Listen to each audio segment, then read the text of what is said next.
Good morning, welcome to ReaLife Church. This morning I stand out in front of Willetsville Pike on Jim and Julie Hall's property. This is where 3 years ago a church was born called ReaLife Church, Real Hope for Real People. Our altar was made of square bales of hay covered in quilts.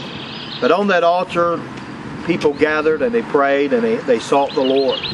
Many people would come to the altar after service and at the end of the service and pray and seek His face. And the floor was made of rock, gravel, and the cats would sometimes come in and use the bathroom while we weren't having service. But the important thing is that the church was formed. And a church was formed that desired to reach people and to touch lives. In Matthew chapter 5, Jesus says something very important. And He says something very important to my heart, is that a city that is set on a hill cannot be hidden. He says, you are the light of the world. A city that is set on a hill cannot be hidden. In other words, it has a purpose. And that purpose is actually to be able to let the light shine and let people be able to see that light. It isn't to be hidden. It isn't to be disguised. It isn't to take on some other form except for the light. It's meant to illuminate. It's meant to inspire. It's meant to lift heads. It's meant to encourage. It's meant to bring the downcast to a place in their life where they recognize that there's hope. If there's anything that I want ReaLife Church to be, and that is a church that stands in the gap between the lost who do not know Jesus and the church who knows Him and loves Him. And that we will be a vehicle, a light in darkness, a lighthouse that says there is hope. That will be a hope to the homeless, will be hope to those in jail, will be hope to the religious who's disgruntled with religiosity and the facade of Christianity. That we would just be real people, that we'll love each other with all of our heart, mind, soul, and strength. We started this church, people were giving their life on bales of hay. And I want you to imagine with me a sea of people unreached by genuine grace. Maybe they know people that's in the church, maybe they don't. Maybe they have some gospel in their life, maybe they have never heard any genuine gospel. But the church needs to be the light. Be the light. Everywhere you go, be the light. 3 years ago, this church was started that we may stand in the gap, bringing real hope to real people.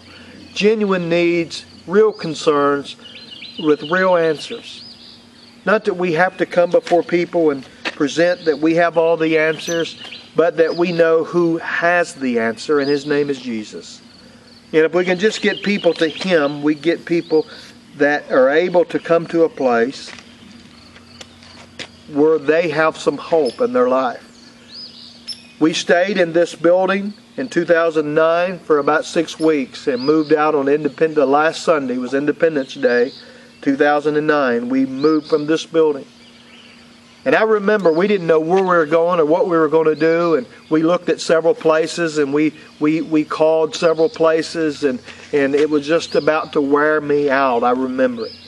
And the summer was getting very, very hot here, and we wanted to grow, and people were bringing their lawn chairs and setting out, and it was sometimes, we just knew that we needed to leave, and that we needed to have a new start and a building that we could set up as our own.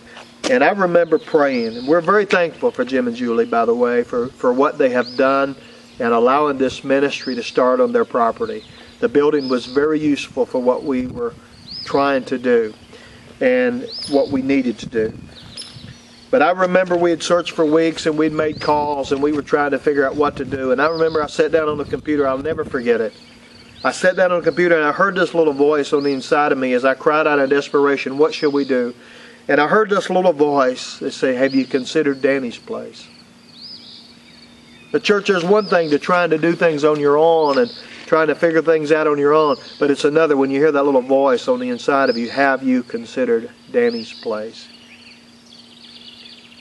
I remember we immediately began to hook up and set up a meeting, and we went out and looked at Danny's barn.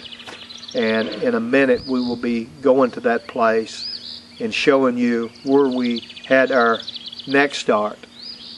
We're thankful for the start that we had here at this barn. I'll never forget it. I'll never forget those who came to the altar and gave their life to Jesus. I'll never forget those who came to the altar and cigarettes were broken off of their life. I still remember a day when it was said they came to the altar and God took it from them. So we rejoice in our start. And we rejoice to the fact that we had an opportunity to meet in this place, and we can say this is where we had our beginning. Jim and Julie, thank you.